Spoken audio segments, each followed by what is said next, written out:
5.4. 7 Rules for Writers in Production. Rule 1. Remember that you don't really know what you're doing.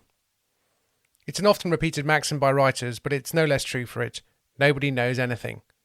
Bear in mind this was said by William Goldman, the writer of successful movies and novels including All the President's Men, The Princess Bride, Butch Cassidy and the Sundance Kid, Marathon Man and Bridge Too Far. If anyone has a right to claim that they know something, it is William Goldman, and yet he is the one who tells us that none of us really knows what they're doing. How does this help us? Scripts are slippery fish and very tricky to pin down.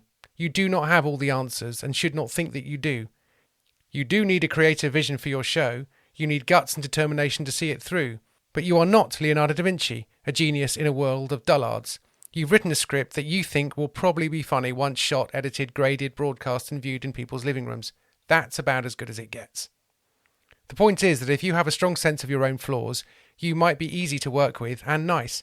You might listen to good advice. Your director or producer's suggestion that a scene is too long or complicated or confusing will be met with humility.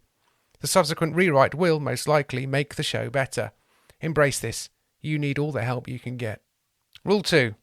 Remember that you do have a rough idea of what you're doing. However, you do know roughly what you're doing, you do know what your show is about, and you know who your characters are, and you know that jokes need to be clear and comprehensible. Things can be thrown in at the last minute that really lift the show or the episode. A highly talented or creative actor sometimes says, "Wouldn't it be funny if I said X?" or "Wouldn't it be funny if I did Y?" And sometimes the correct answer is, "Yes, do that, say that." But sometimes you feel in your gut that's the wrong way to go. Ideas or jokes can creep in that feel wrong or are out of character or are only funny if you already know how the scene is meant to run. Things can easily get overcooked. If you're confident you have a rough idea of what you're doing, you'll know when to say no to these ideas. And that will be fine because you might have had the grace to say yes to other suggestions and ideas. Rule 3. Don't assume that no one else knows what they're doing. You're the writer, it's your show, we get it. I put it like this because it's easy to slip into a siege mentality, the "they're ruining my amazing show" way of thinking. Usually grounds for paranoia are unfounded. Maybe you're a good writer. Maybe it's quite likely that everyone else on the set is equally good at what they do. Maybe better. They are probably more experienced. You'll discover that your art department worked on the original series of Yes Prime Minister or Porridge, stuff you grew up watching. They've done this before, many times, and they're making the most of what's on the page. Are you 100% confident in what you've put on that page? See Rules 1 and 2. Undoubtedly, shows can be ruined by conflicting agendas. The channel feels it's paid for one type of show, the casting agent feels she's cast a different type of show, and or the director likes to think he's shooting a movie, and none of these overlap with the show in your head. But normally the warning signs are there early on with such clashes and conflicts. They need to be sorted out early. If you're convinced the show the channel wants and the show your producer is making and the show you want to write are not the same show, address this before shooting. Also, bear in mind that plenty of shows have all of these problems of conflicting agendas and still turn out okay, or prove to be hits for reasons that no one was predicting. Rule 4. Don't assume that everyone else knows what they're doing. A TV production is a well-oiled machine as long as you feed it with decent scripts, but there are always problems. Your 3 hours of broadcast television probably has about 100 scenes which will involve a lot of sets, props, costumes and lights. There'll probably be some location filming which will involve trying to find affordable venues at the right time of day with the right cast, and it can't happen as you'd like. Or your penciled-in guest star may get a better offer to be in a movie or, even better, their own detective series on ITV. Given all of the above, stuff will go wrong. You will spot some problems on the horizon. You will be asked to approve a specially made prop that is technically correct but still hopelessly wrong. See also Spinal Tap Stonehenge incident.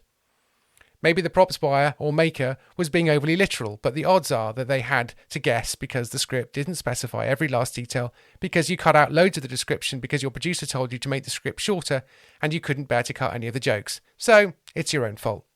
If someone on the crew is being difficult or stupid, bear in mind that one of their kids might be in hospital and that they've got more important things on their mind. Or, more likely, this might be the 4th show they've worked on that year. They've just done a sitcom set on a nuclear submarine, a comedy drama set in a Caribbean hotel, but filmed near Penzance, and a Sunday night TV period cop show in Bath. They've been busy. You've thought about nothing else but your show for the last year. Give them a break, or at least help them help you. Rule 5. There is never enough money. This rule needs no explanation. There isn't enough money, no matter what you're making and no matter how big the budget. Everyone feels they should be paid more. Everyone feels they should have a bigger budget. Everyone would like to take longer over the shot. Everyone would like one more take. It's television. It's not going to happen. Rule 6. Remember, everyone wants the show to be good. No one actively wants the show to be bad. I'm sure there are notable exceptions of sabotage, but they're rare. Everyone's doing their best to make the best show they can with the time and money they have, and the script they've been given. That's the only bit you ultimately control. So give each scene a few more minutes, clarify that direction, do your homework, and above all, be grateful that your job is infinitely easier, more interesting, and better paid than most jobs in the world. Rule 7. Be nice to the runner. Because it's good to be nice, but also because she'll probably be BBC head of comedy in 15 to 20 years, and if you're a pretentious snob or a thoughtless jerk, she'll probably remember, and she will have told all her friends, who will be producers, execs, and channel controllers. In short, behave, and get over yourself.